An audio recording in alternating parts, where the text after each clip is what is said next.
Now this video is probably going to irritate my cousin Debbie because she hates it when she can see things behind me. One video she said to me, "What's that thing growing out of your neck?"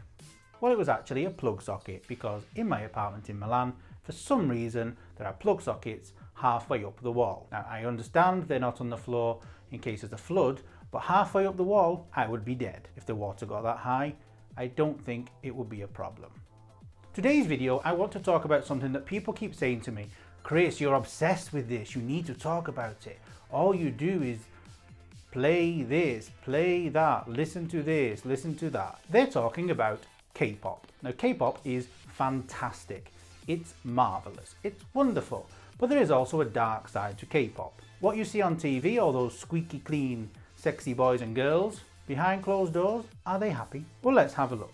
Just so you know, this video will not stop me listening to K-pop because it's great. Now I'm in one of my offices, which is actually a triangle. So it may look like the photograph behind me is crooked. It's not. The room is really a triangle. Who designs rooms that are triangles? Italians do. So getting back to K-pop. So let's have a look at the dark side of K-pop. There are many scandals surrounding the world of K-pop. Drugs, prostitution, illegal activities. You can go online and find many of them. But why so many scandals? Why are so many bad things happening in the world of K-pop? Maybe because they're all so controlled and can't do anything, and so they rebel and they do stupid things and create problems. Many K-pop singers recently have been committing suicide, which is awful, it's terrible, because of depression, because of many reasons, because of too much work, who knows. But what we see on TV and on YouTube, these amazing videos, perfect colours, amazing dance routines, doesn't mean that at home they're happy. Being a personality means being a character. When you're in front of a camera, like now, and when you're at home, you're basically two different people. I personally try not to be because this is me, I'm not going to change. But when you're in an industry like K-pop and you have to be perfect, your hair has to be perfect, your makeup, your style, everything is controlled. When you're at home, you want to kick back and relax. If you can't do that, you go crazy. And so, in the end, bad things happen. One of my favourite K-pop bands is Monsta X, and not long ago, one of the members was removed because he was involved in something to do with drugs. Now, has it all been cleared up? Maybe, I don't know, I've not checked. But the thing is, if after the court case is finished, will they allow him back in the group? Probably not, which is sad. So now what? He's been left out to pasture like an abandoned dog? What do they do with him? The entertainment companies keep him only if he's a good boy. When something bad goes wrong, they throw him out. They abandon him. Now many people have told me that in South Korea, gender equality doesn't exist and that women should stay at home. This I don't really see myself. I've never seen any woman saying, "I've been told I need to stay at home." Whether it's true or not, I don't know. Like I said, from my experience, I don't believe it.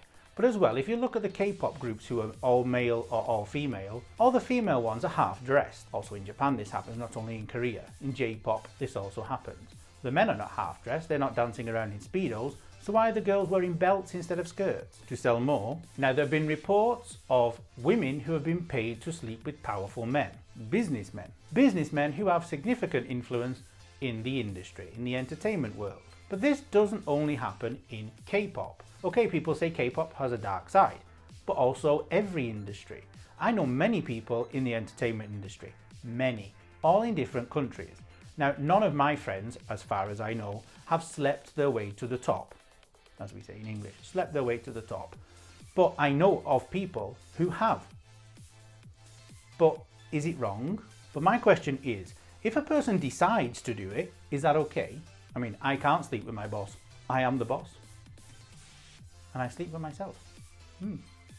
I was told that K-pop stars can't have relationships. But is it really true? Every singer wants to be seen as being single. It sells more. It's normal. I don't know if in the K-pop industry it's in their contract that they can't have a relationship. I've never seen a K-pop contract. If somebody has one, please send me one.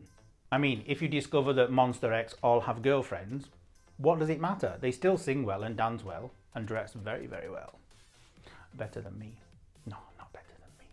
One girl from a K-pop band, whose name I will not tell you, said to me all she does is goes to the gym, doesn't eat, work, dances. Gym, doesn't eat, work, dances. And I said, yeah, but you have to eat. And then she told me, she doesn't do this, but I was told that there is a diet where you eat paper cups. Really? I don't know if I believe her or not. Okay, she's a friend of mine, but I don't actually know if I believe if this diet exists. All these rumors, have they been created just to make us think there is a dark side to K-pop, or is it really true? Like I said earlier, many K-pop stars have committed suicide recently. So there must be some negative side to it. But you can't believe everything you hear. Unless I see it with my own eyes, somebody eating a paper cup, I'm not going to believe it. Now, K-pop stars start working and training very, very young. They go through intense training. But is that so bad to make them good dancers, good singers? In Italy, there is also a program called Amici, which means friends, which is like a school for dancers and singers. And it's on television almost every day of the year. Every time I turn on TV, it seems to be on. It's never off. And they work continuously, just like in the K-pop industry. So people are criticizing the training for a long time, the very intense training of K-pop, but yet it also happens in other countries. So does this mean also X Factor needs to stop? Amici needs to stop? And other programs like this, The Voice, for example? Intense training is not a bad thing. Obviously, if you're treated badly and told you can't eat and you have to go to the gym 24 hours a day, this is not correct.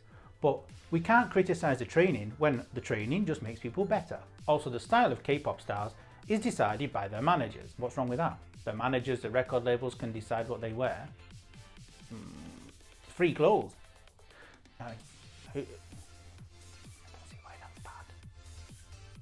Okay, if someone wants to put me in pink Speedos and make me walk through a street, I wouldn't do it.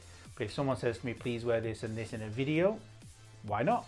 Now, it is said that everything a K-pop group does or says is not decided by the members individually. It is decided by the management team, the record label, etc. Like most people. It's very rarely you find an artist who is allowed total freedom with what he says. And when they do, generally they create problems because they say something wrong. Not only in K-pop. Now, like I said, this video is about the dark side of K-pop. But the dark side, okay, the dark side exists everywhere. The dark side of politicians, the dark side of Britpop. There are a million artists out there who are terrible. So remember, yes, scandals happen. Prostitution, drugs, things like this happen with K-pop, but also with other industries too. Not only with music from South Korea. So go and listen to K-pop. But if someone offers you a prostitute, say no. Remember, not only do you need to press the subscribe button, you also need to press the bell. If you don't press the bell, you don't get the notifications.